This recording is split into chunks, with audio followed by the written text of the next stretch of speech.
Hi guys, Paul here from PABrewNews.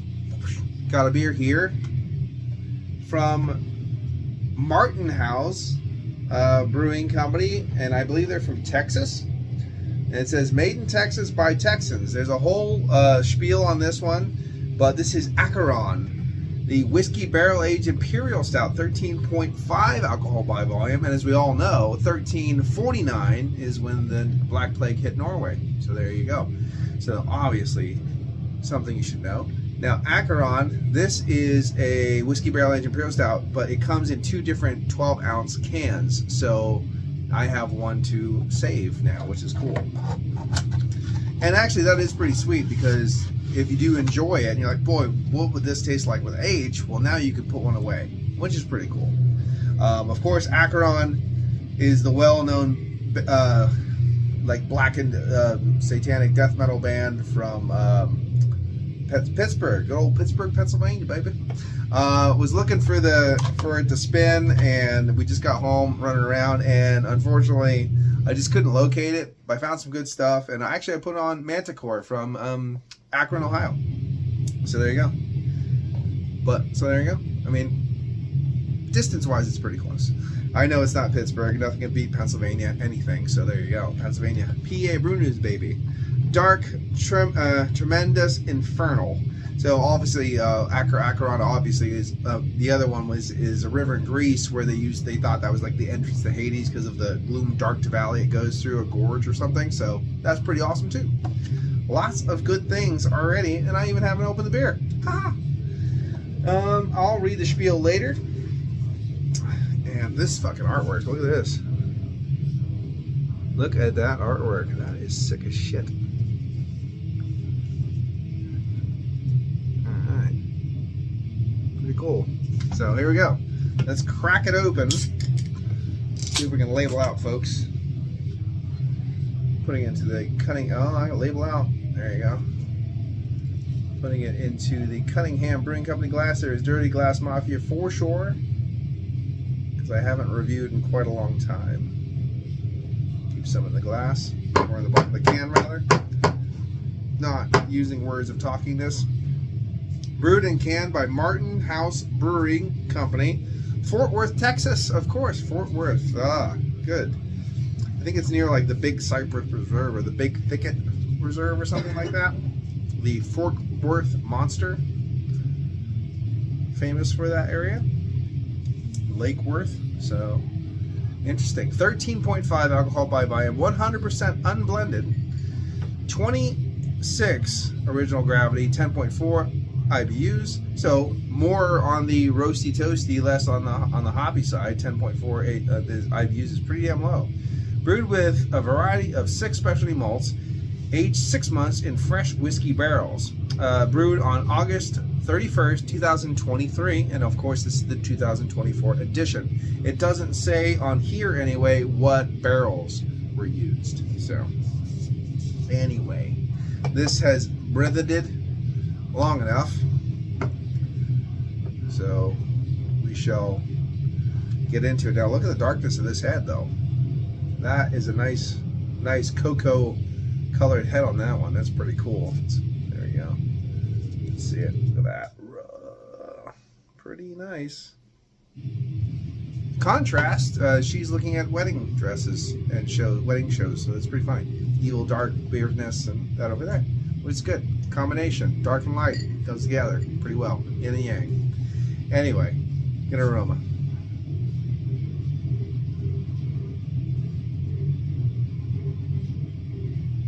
Soft, roasty, toasty tonality, a little bit of a burnt, charry tonality as well. Mixed with a little dark, like a fudgy baker's chocolate. But I have to tell you, the nose is a little bit meh. The nose is not bombastic. That doesn't mean the taste won't be though. So let's get into this. Cheers.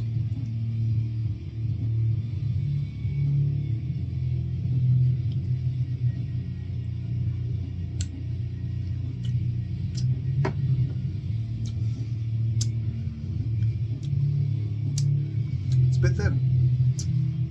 It's a bit thin. So it's the high side of a medium mouthfeel right into that low side of a full. right in that wheelhouse. Lovely oiliness to the beer, a little pillowy. It has that little bit of that lingering oiliness that just lets us kind of charry bourbon waft linger on your palate forever. Charry sensation, again, roasty toasty, bit of baker's chocolate, soft smokiness, little bit of a walnut husk tonality, no real vanilla to speak of, but it does have a peppery bourbon waft. Nothing where you can be like, wow, that's a distinct this or distinct that, but it has that burn and that waft that comes down to your palate. Really nothing too crazy in the throat and the chest. Let's get into it again though.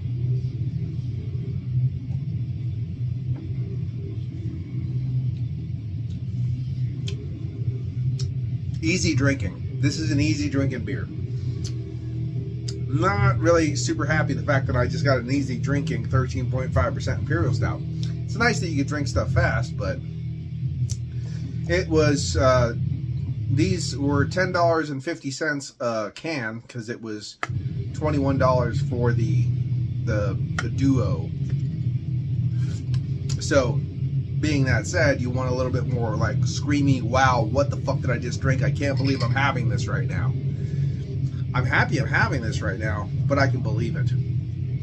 So it's just one of those kind of a beers that it's like so far, I mean, I got a little bit more to experience here, but I'm just not, it's not, wow, it's not doing that.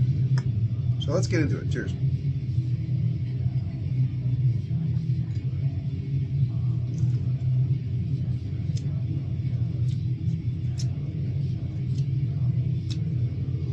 Not getting different levels of chocolate either. You're not getting bombarded with different notes of chocolate. This just seems to me like a straight up traditional, just a nice traditional Imperial Stout. Whiskey aged Imperial Stout. Done. Oh, that's true. And it's not even bourbon. I'm sorry, I said peppery bourbon. Peppery whiskey. So there's not going to be a lot of that same tonality as you would get from a barrel of bourbon, because there is subtle differences. I know geographically a lot of it is the same, but there could be subtle differences. Sometimes with certain whiskeys though, I get kind of like a leather, and I'm not really getting that, but some peated whiskeys I get leather. Peated whiskeys, which is a Scotch though. So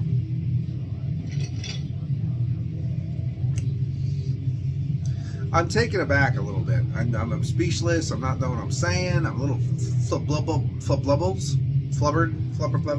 because really great can art or box art. 2 cans, super cool. Love the Acheron thing. Label artwork is amazing. Beer's good. It's just not blind-blowingly good. And then there's the price variant and all this stuff. But at the same time, I'm fighting one thing. The one thing I'm fighting is I'm saying, well, I don't really get a lot of different chocolates, or I don't get this, or I don't get that, or it's not super thick, or it's not do this, or it's not do that, it's not too much this. However, it's a traditional Imperial Stout that they put in a barrel, which is a great thing. It's not an adjunct-laden weird mess. It's traditionalism. And it's nice that people are maybe going back to that and not doing, here's the chocolate cinnamon coconut fudge bullshit in a barrel too, blah blah blah, you know what I mean? So that's pretty damn good. So I'm not spitting on the beer. The beer is good.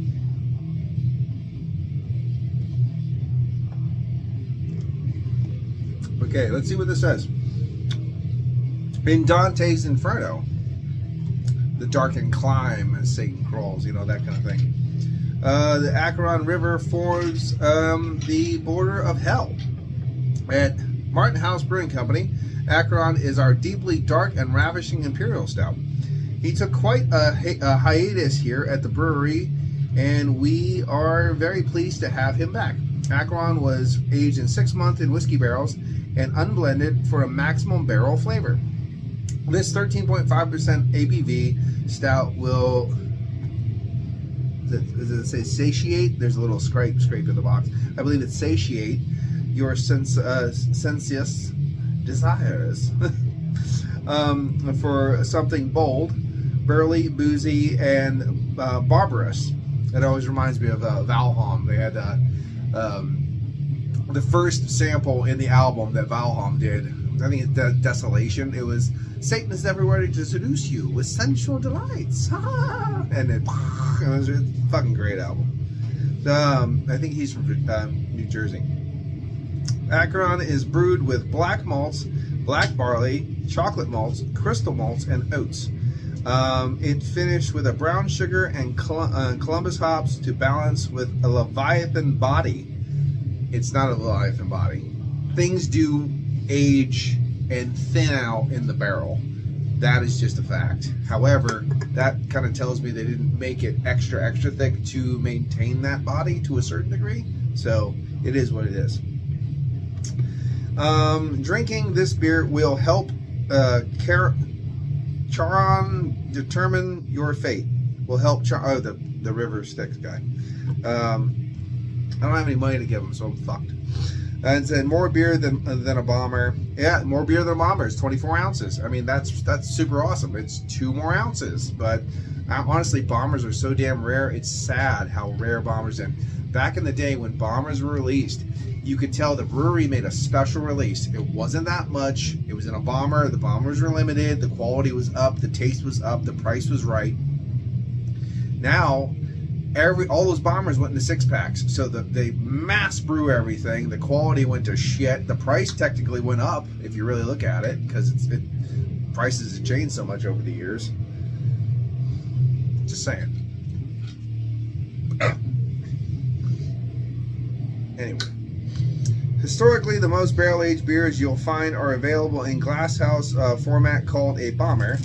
While a bomber might look fancy, it offers very little advantage when compared to cans. Cans are easily portable, more recyclable, and also block out harmful rays. Yes, that's true. It depends on what style you're brewing, because a lot of styles can't get that natural that natural attenuation with nice residual yeast and hops or yeast in there to give you a proper aging technique. I mean, you can age it to a degree, but honestly, like a lot of traditional styles, your Tripels and your like Belgian styles and stuff, they fall flat in a can. They just taste like boozy cronk juice because they don't get a chance to find those nuances that other ones do. So bombers are not, or 750s even, are not dead. There's a reason they're there, and for God's sake, stop putting styles that shouldn't go in a fucking can in a goddamn can. IPAs, Pilsners,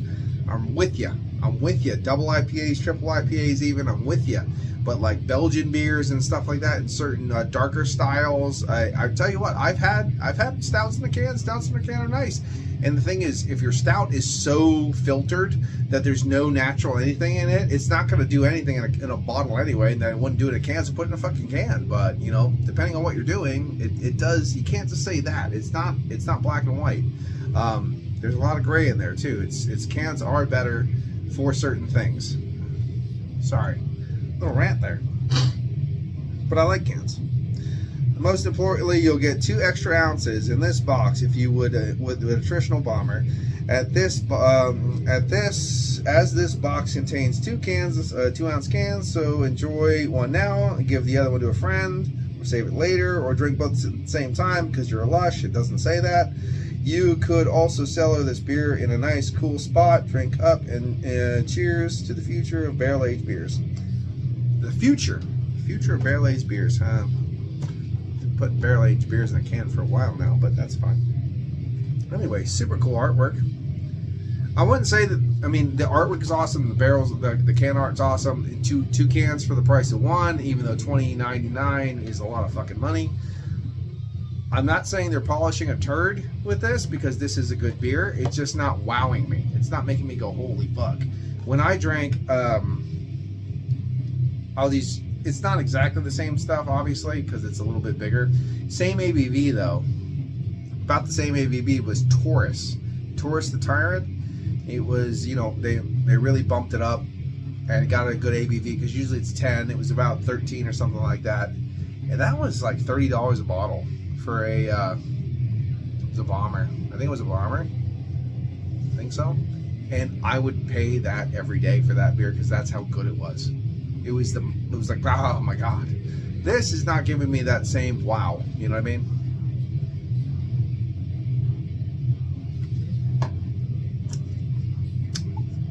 But I will tell you flat out, it's a good beer. It's a really good beer. It's not wowing me. It's not epic, like lifting me to that next level of beer experience. But it is really cool box. Like it a lot. Can art's fucking sick, and it is a tasty beer.